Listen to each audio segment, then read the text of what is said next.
You ever wondered why almost every 50 Cent beef ended in mayhem except for his beef with Nas?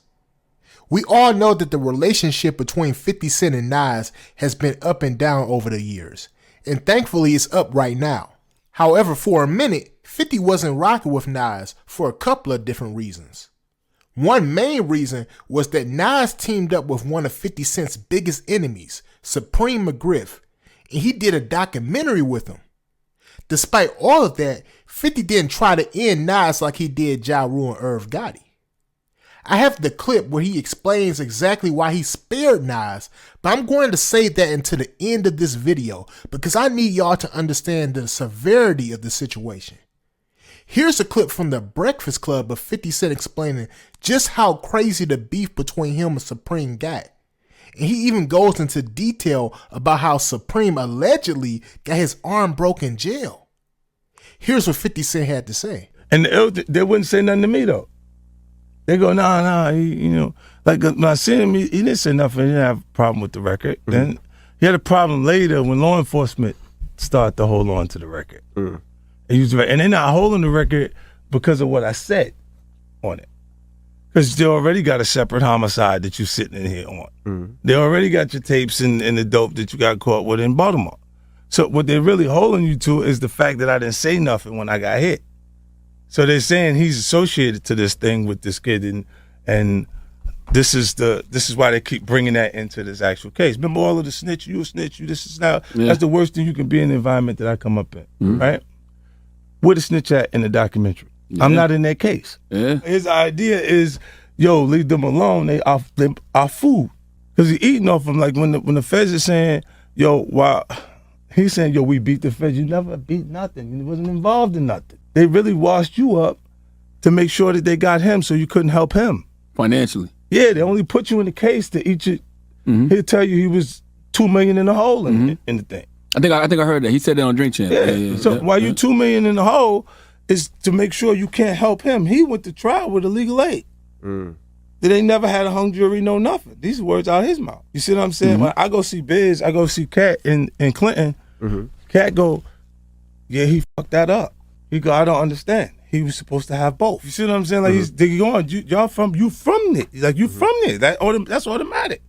And he going, I understand that these kids are trying to make death row. This is Cat saying they're trying to make death row. That's what they're trying to do with this, with that. But why would you go against that to do that? When you know I have the resilience to go against anybody. Like there's nobody. Ask him about that when he go get his arm broke in the joint. They missed that part.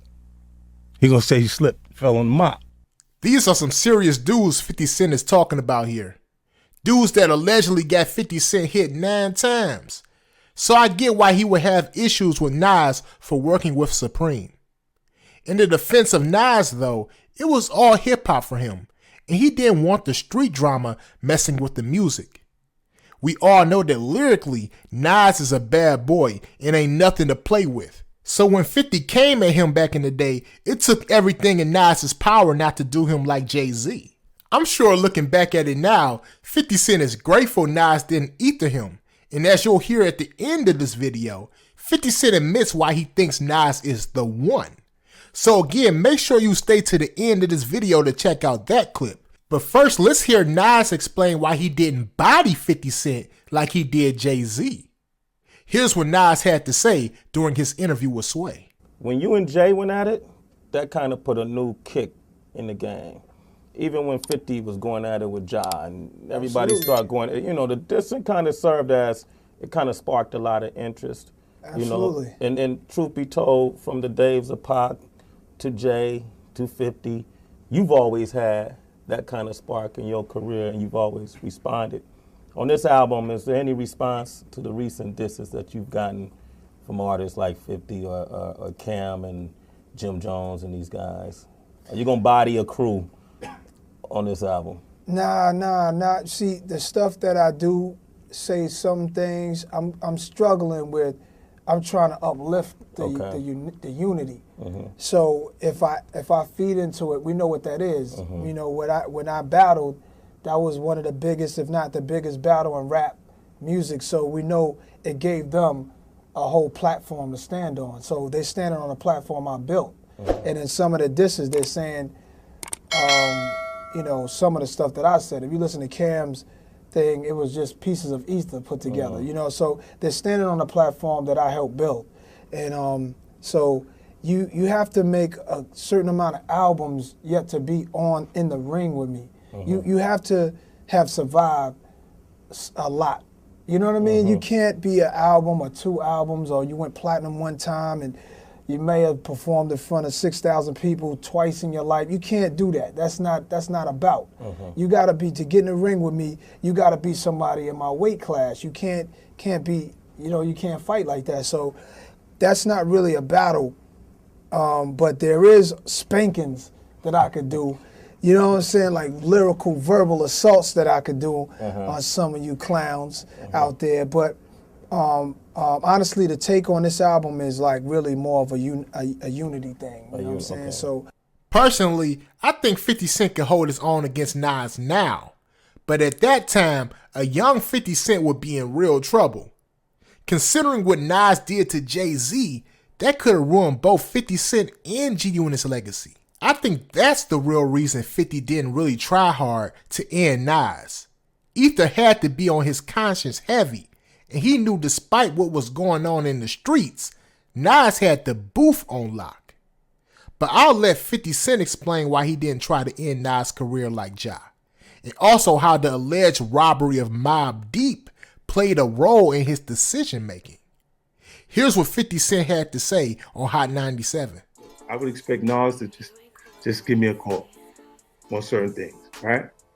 I don't get the call, but he's just he's an artist. He's such an artist that you get some of the stuff that he do that you don't really get an answer for. It's just him being creative. He's not doing the things the business or the street people would do. You know what I'm saying? Like when he do the Supreme Team docuseries, I know that that's about his fascination is with him being God body. You see what I'm saying? Like that part of it is what connects him to their experience. But this is what makes me, you know, feel like I don't have to get him for even doing it. You see what I'm saying? Because you trust the reason he did the Supreme Team doc had nothing to do with you. Right. It had everything to do with his perception of Queens and et cetera, et cetera. And I love him. I love Nas. Right. He's really the one. He's really the one. Even though we was doing what we wasn't supposed to do while he was doing the music. So by the time we figure out how to actually put it into the music correctly is when my run is happening. Like even the rules that I gave them when we went out on tour. I said, look, Bang'em Smurf, all these different dudes around it, they're not listening to what I just told you. I said, I'm not accepting any internal conflict. That comes from Nas. Nas had a show set up, Central Park. He was supposed to perform in Central Park, and he came with all the Queensbridge dudes, right? And he wasn't able to perform. All the excitement, everybody wanted to see it, and he wasn't able to perform because the Queensbridge dudes was fighting other dudes from Queensbridge. And I'm like, that don't work. It don't work like that. We gotta have some fight the people that are uncomfortable with the success we have. Like Mobb Deep, they didn't even have issues with people. They got robbed at the Tunnel Wills Worm. From Queensbridge. You see what I'm saying? The issues is internal issues. Y'all gonna say that's supposed to be their people. Yeah, it affects them the way they look worldwide, but the issue is really with somebody from their neighborhood. It's from their circle. You went in, you ain't get me in. Wait till we come out. That energy, and I'm like, nah, I'm not even gonna allow that to come with us. I did this video not to highlight the street stuff, but to illustrate the competitive nature of hip-hop and how an adjustment needs to be made for rappers coming from the streets into the music business. I'm sure on the streets, 50 and Nas would have had a much more negative interaction, especially after Nas teamed up with his enemy. But in the music business, 50 couldn't do nothing but respect the lyrical excellence Nas possesses. Thankfully, no one on either Nas or 50 Cent's team went crazy either, especially AZ. Click the video on the screen to hear why AZ says he stayed out of the 50 Cent and Nas beef. Peace.